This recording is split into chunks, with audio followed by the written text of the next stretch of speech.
I'm so excited about this Mother's Day. It's my first Mother's Day with my youngest child, which is my third, but it's just something special because the person that I am now is not the person I was when I first had my first child. I was very broken 15 years ago. I am a domestic violence survivor. I overcame a debilitating autoimmune disease. I lost my sister. My life wasn't perfect. I've gone through some stuff.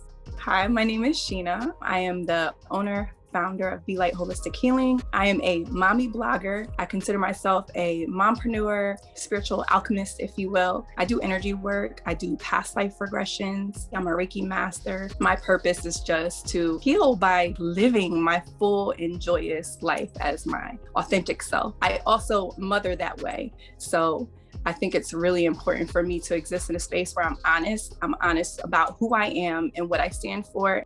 I am intentional about sharing all kinds of stories on my Be Light with Shina IG page. And hopefully those stories that I share are expressions of my real life, especially in a world where we're forced to assimilate and be a certain thing in social media. So I'm not one of those people that can commit to content and show up because I'm getting paid to show up with this content today. If I'm not feeling it, I can't do it. There are people that assume that your life is perfect, and I'm very transparent. I talk about the fact that my son has ADHD and the struggles that we've had in our relationship, and me navigating parenting a special and different ability child, me being a mom to now 3 children. I was a very young mom. I was in my early 20s, and initially I tried to parent him without him seeing color.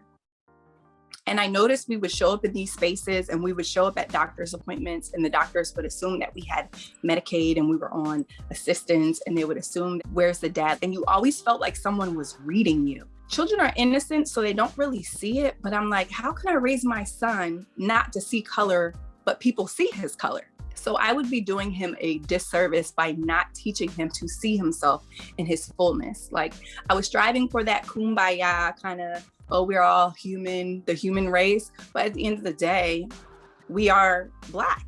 I think that the support that we get as a community, as Black mothers, is different than if you search a hashtag that's just mom blogger. I am not negating or lessening the powerfulness of just mom blogging in general, but there's a different set of substance and support when you pull up Black mom bloggers. And it's very much needed right now, especially because we're having to parent our sons and daughters with intentionality, in the sense that we have to tell them how they can show up outside.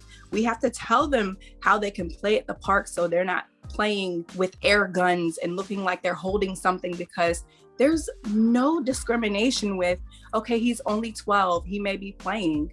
Like Tamir Rice. It's not fair, but we have to be intentional about the things and the stories that we share with our children, in the sense that we're protecting them from all of the heavy things if we can, which is sad because they shouldn't have to be that aware. They should just be able to be children and experience the fullness of being a child.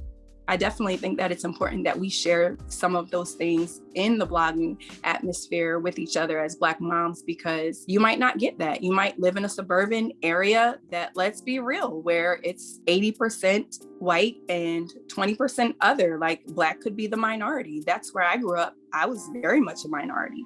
I think the go-to for a lot of people are social media. Of course, we could get on Google, but just the knowing that behind the IG post is a real person having real experiences makes the Black mom support feel really, really good.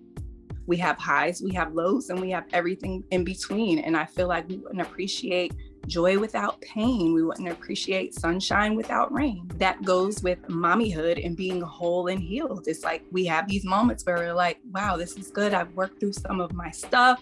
I'm healing my inner child. My kids are not going to have to heal from their childhood, and we're feeling good. And then we hit another bump and we're like, ooh, okay. So let me step back and let me be intentional about giving grace to myself, giving grace to my children, just allowing my children to know that, okay, mommy's not perfect. So I constantly am reminding my children that they're my teachers. My hopes for my children is that they are proud to be who they are, whoever that is. There's no limit. There's no ceilings.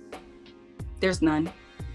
The only limits we have are the ones that we place on ourselves.